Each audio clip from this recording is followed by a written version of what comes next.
He did not carry a weapon, did not take part in ambushes, did not break anyone out of prison. His job seemed routine. Numbers, codes, papers. But through his hands passed hundreds of messages that revealed a shocking truth.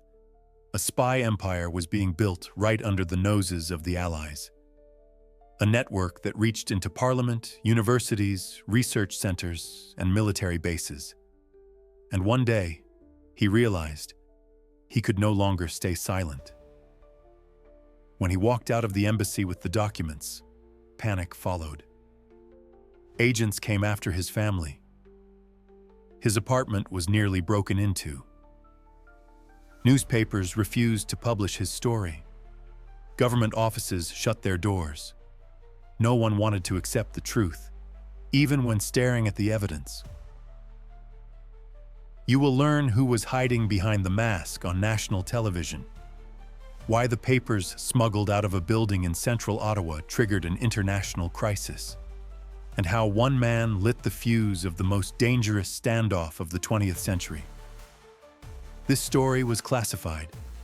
Now you will hear it all. Don't forget to like, leave a comment, and subscribe. You are not here by accident. Inside a mansion on Charlotte Street in Ottawa, rows of Soviet intelligence officers bent over their desks, transforming ordinary words into unbreakable codes. The year was 1944. The war was still raging, and in this converted embassy, secrets flowed like water. Igor Guzenko was 25 years old when he arrived in Canada. A graduate of the Higher Intelligence School of the Red Army, trained specifically in the art of cipher work. His job seemed simple enough. Take incoming messages from Moscow, decode them, pass them along. Take outgoing reports from operatives across Canada, encode them, send them home. But simplicity was an illusion in this world. Every morning, Guzenko would unlock his desk drawer and pull out sheets of paper covered in seemingly random numbers and letters. These weren't just coded messages about troop movements or supply lines. They were something far more dangerous. The papers revealed names, Canadian names, scientists, engineers, government officials, people who had agreed to pass information to the Soviet Union, people who believed they were helping an ally, people who had no idea they were part of something much larger. The ring included 22 local agents and 15 Soviet spies operating throughout Canada. University professors sharing research data, military officers photographing classified documents, even a member of parliament who regularly attended Communist Party meetings in his spare time. But there was something else in those coded messages, something that made Guzenko's hands tremble as he decoded the letters and numbers. References to a project the Americans and British were keeping secret, even from their Soviet allies. A weapon so powerful it could end the war in minutes rather than years. The atomic bomb. Yet even as Guzenko faithfully decoded these secrets day after day, something was changing inside him. The freedoms he witnessed in Canada. The grocery stores filled with food while his homeland starved. The newspapers that criticized the government without fear. The ordinary citizens who spoke their minds without glancing around nervously first. He felt loyalty to Russia, but not to the communist regime, which he believed had betrayed the Russian people and its Canadian allies. And there was something else troubling him, something that kept him awake at nights, staring at the ceiling of his Ottawa apartment. His access to secrets made him both valuable and dangerous to the government. In Stalin's Soviet Union, being dangerous was often a sentence without trial. Colonel Nikolai Zabotin moved through Ottawa's social circles like a master chess player. War hero from Stalingrad. Charming dinner guest. Perfect gentleman who always brought the finest vodka and told the most entertaining stories about life on the Eastern Front. Nobody suspected that beneath his polished exterior, Zabotin was orchestrating one of the most successful espionage operations in Canadian history. His method was elegant in its simplicity. Why break into buildings and steal documents when you could simply convince people to give them to you? Why risk exposure through break-ins when you could build genuine friendships that lasted for years? The Canadian Army officer who took Zabotin on a fishing trip up the Ottawa River had no idea what was really happening when his Soviet friend asked to take a few pictures of the scenery. These men had multiple motives for betraying atomic secrets. They were communist true believers and thought atomic weapons were too powerful to be held by one country alone.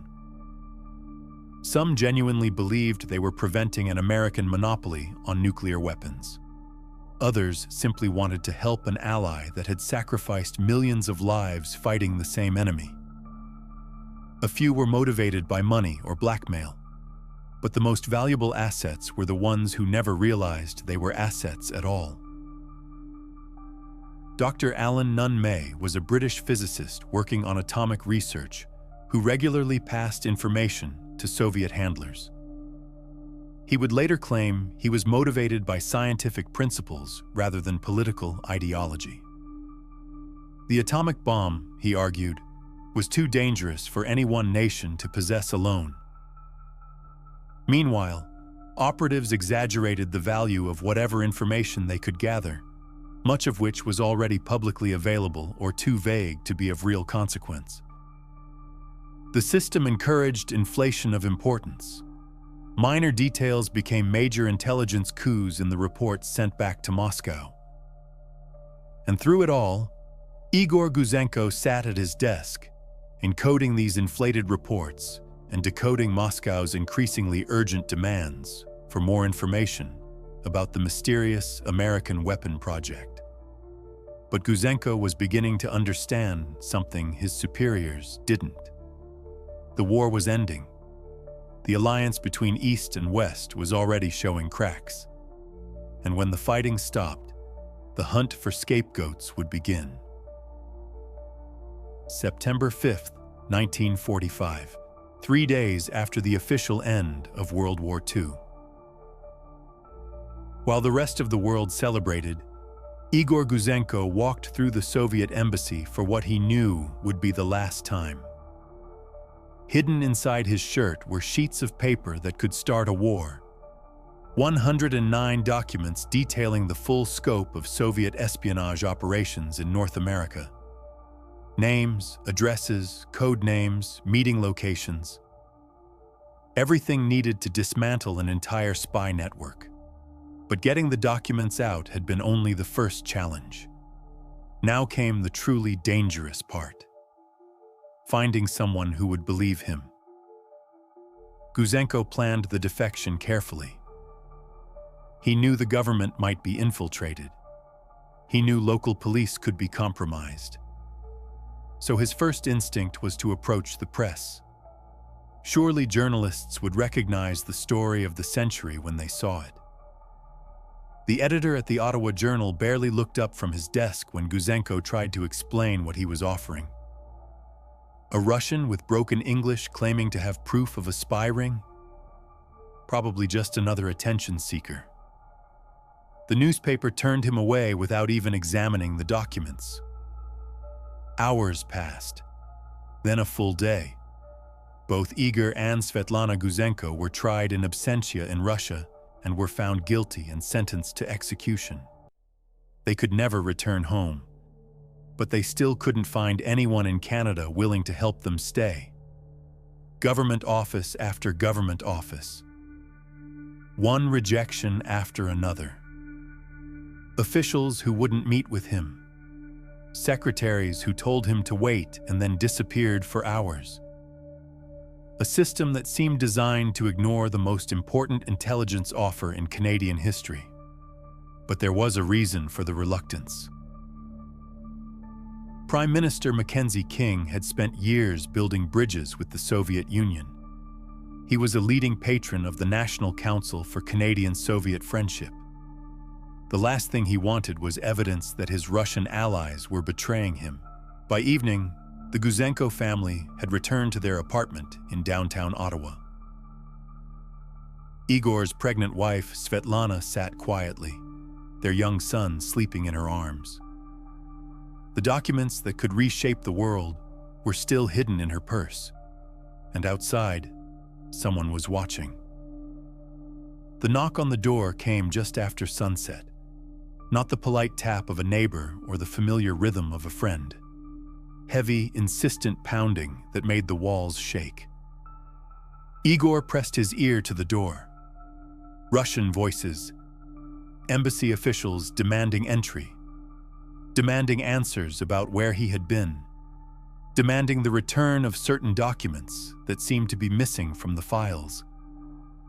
The family pressed themselves against the wall, not daring to breathe. Their infant son began to fuss, and Svetlana gently rocked him, whispering prayers that he wouldn't cry loud enough to give them away. The pounding stopped. Footsteps retreated, but everyone in that apartment knew this was just the first attempt. When the Soviets returned an hour later, they had tools. Crowbars to force the door, flashlights to search every corner, orders to tear the apartment apart until they found what they were looking for. That's when the neighbors intervened. A woman across the hall opened her door and quickly ushered the family inside.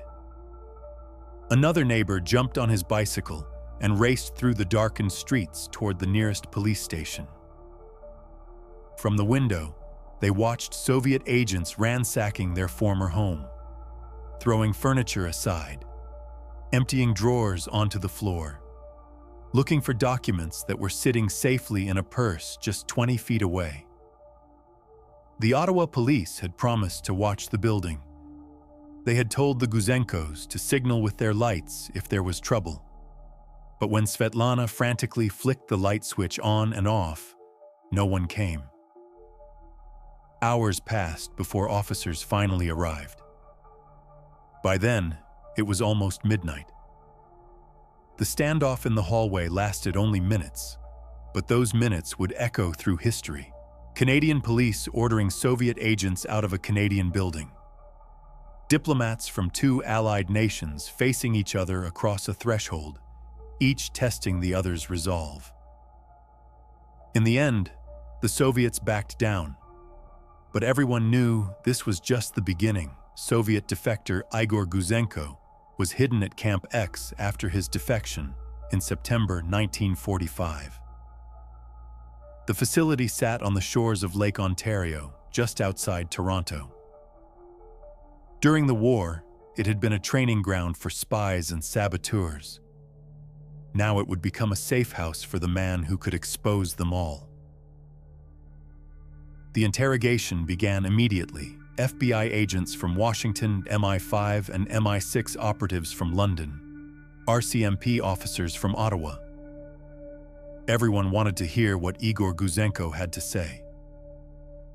For 2 years, he would remain at Camp X, going through every document page by page with his interrogators, explaining code names and identifying operatives, drawing maps of meeting locations and describing recruitment techniques.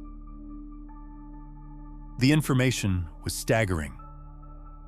The extent of Soviet spying shocked public opinion, as the Russians were still widely seen as allied in the struggle against Germany. University professors passing research data to Moscow, government clerks photographing classified files, military officers sharing strategic plans. But the most damaging revelations concerned the atomic bomb project. Key information about atomic weapons design had been passed to the Soviets, enabling them to accelerate their nuclear program. Information that should have taken years to develop had been simply handed over by idealistic scientists who believed nuclear weapons were too dangerous for any one country to control. The interrogations revealed crucial secrets about the atomic bomb project, though some aspects of the spy operations remained hidden. Even under intensive questioning, some operatives refused to reveal every detail of their work. The full scope of Soviet penetration into Western atomic research would take decades to uncover. Meanwhile, the Guzenko family lived in a strange kind of limbo, protected but imprisoned, safe but separated from the world. Their children growing up surrounded by guards and fences, never knowing exactly why their father's face couldn't be shown in photographs. When the arrests began, they came in waves. Early morning raids across Canada, Britain, and the United States. Scientists led away in handcuffs. Government officials cleared out of their offices. University professors suspended pending investigation. 22 local agents and 15 Soviet spies were ultimately arrested. Some cooperated immediately, hoping for lighter sentences. Others maintained their innocence even when confronted with decoded messages in their own handwriting. The trials became international sensations. Newspapers published photos of coded documents. Radio broadcasts described secret meetings in restaurant backrooms and parks. The public learned that people they had trusted with their nation's security had been quietly betraying it for years. But the real impact wasn't in the courtrooms. It was in the sudden chill that settled over relations between East and West. Alliance agreements that had taken years to negotiate were quietly set aside. Joint research projects were canceled overnight. Diplomats who had worked together for years suddenly found themselves on opposite sides of an unbridgeable divide. In response, Canada's Prime Minister Mackenzie King called a royal commission to investigate espionage in Canada. The hearings would drag on for months, revealing layer after layer of Soviet infiltration into Canadian society. And somewhere in the background of all these revelations, Igor Guzenko lived under an assumed identity. Czech immigrants, the official story claimed. An ordinary family in Mississauga. Nobody suspected that the quiet man who occasionally gave interviews while wearing a bag over his head was the person who had started it all. The atomic bomb that fell on Hiroshima had ended one war, but the information Igor Guzenko carried out of that Ottawa embassy would begin another kind of conflict entirely. By 1949, the Soviet Union had successfully tested its own atomic weapon. The nuclear monopoly that American leaders had counted on to secure the peace had lasted less than 4 years. Information passed by atomic spies had enabled the Soviets to accelerate their nuclear program by years. What followed was an arms race unlike anything in human history. Weapons capable of destroying entire cities became commonplace. Both sides built vast stockpiles of increasingly powerful bombs. The threat of accidental war hung over every political crisis. The Cuban Missile Crisis brought the world to the edge of nuclear conflict. The Berlin Wall divided a city and symbolized a divided world. Paranoia and suspicion poisoned relations between former allies for generations. In Ottawa, the government built massive underground bunkers, concrete and steel shelters designed to protect Canada's leaders if the Cold War ever turned hot. They called them defense bunkers, and they stood ready for 32 years. Monuments to the fear that Igor Guzenko's revelations had helped create. But perhaps the most remarkable part of this story is what happened to the man who started it all. For decades, Soviet operatives hunted for Igor Guzenko. They knew he was somewhere in North America, living under a false identity. They placed bounties on his head. They sent agents to track him down. yet they never found him. He evaded their searches for almost 40 years, dying of natural causes in 1982 at the age of 63, a heart attack in a suburban hospital. Not the dramatic end his enemies had planned, but a quiet passing that somehow seemed fitting for a man who had spent most of his life hiding in plain sight. On New Year's Day, 1956, smoke began billowing from the third floor of the Soviet embassy in Ottawa, the same building where Igor Guzenko had once decoded secrets, the same offices where Colonel Zabotin had planned his espionage operations. But when the Ottawa Fire Department arrived, Soviet officials refused to let them inside. For hours, they battled the blaze from the street, while embassy staff raced to remove filing cabinets full of classified documents. Cars loaded with papers and radio equipment sped away from the building, their drivers running over fire hoses in their haste to preserve state secrets. The mayor had to intervene personally before the Soviets finally allowed firefighters into the building. By then, it was too late to save the structure. 8 hours of flames had reduced the embassy to ruins. Some say the RCMP had bugged the new building when it was constructed, using advice from Igor Guzenko about exactly where to place the listening devices. The fire, they claimed, was meant to destroy evidence of those surveillance operations. But perhaps that fire was also symbolic. A final cleansing of the place where the Cold War had begun. The destruction of the last physical remnant of those September days in 1945, when one man's decision to betray his country had changed the entire world. Today, you can visit the bunkers that were built to survive nuclear war. You can see the monuments to the fear that gripped the world for half a century. You can read the decoded documents that revealed how deep Soviet penetration into Western society had reached, but you cannot meet the man who made it all possible. Igor Guzenko took his secrets to the grave, leaving behind only questions about what other truths might have died with him, what other networks might have escaped detection, what other secrets might still be hidden in the shadows of history. The man who lit the fuse of the Cold War had vanished into the anonymity he had sought for so long, but the fire he started would burn for decades, reshaping the world in ways he could never have imagined when he walked out of that embassy with stolen papers hidden beneath his shirt. Some fires, once lit, can never be completely extinguished,